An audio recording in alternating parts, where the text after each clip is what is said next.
התוכנית שודרה במימון פרפר נחמד, חטיף חדש לילדים עם דמויות נולי, בץ, עוזה ושבי על כל אריזה.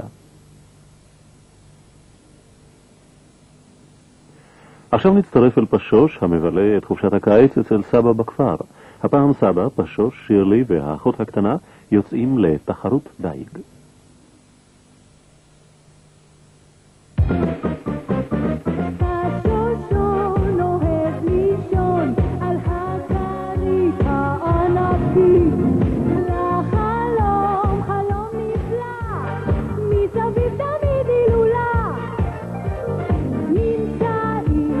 כל הידידים